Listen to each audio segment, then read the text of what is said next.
At dahil dyan, nasasabi mo ba dyan nakapagpatawad ka na? I'm still on the process po. Pang ilang endorsement mo na to? Ito po ang aking una. Oo. So, nung nalaman mo na kinukuha ka ng ampong, ano yung una mong naging reaksyon? Siyempre, very grateful po ako kasi I started from nowhere naman po eh. Let's be honest, di ba po?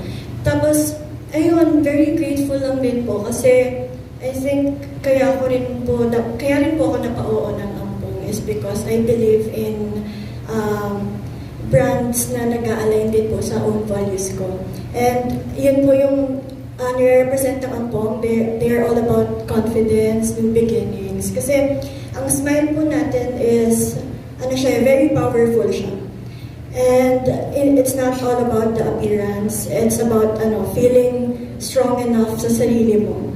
And I think that's something na I can personally relate to po.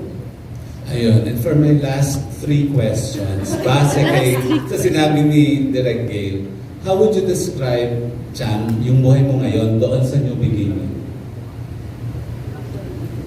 Now, ang buhay ko po ngayon ay, ito po yung new beginnings ko.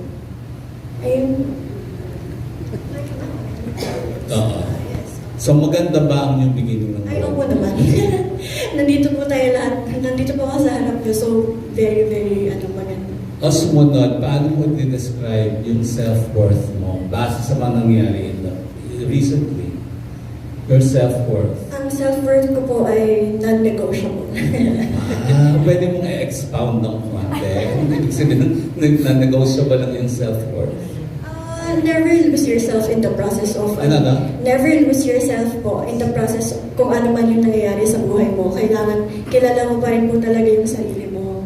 Alam mo yung values and principles ng sarili mo. So, hindi ka talaga mawawala. Ayun, and lastly, base din sa mga nangyari, at yun nga yung third factor, kaya kinuha yung connectivity mo with almost anyone and everyone. Kumusta ang connection mo sa mga tao sa paligid mo, especially yung mga tao may naging impact sa buhay mo? Ako po,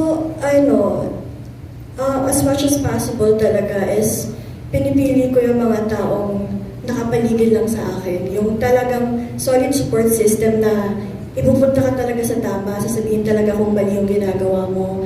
And sobrang laki din po na naging impact nila sa akin kasi nga, hindi ako nadala doon sa path na kawalan. Parang ganun po.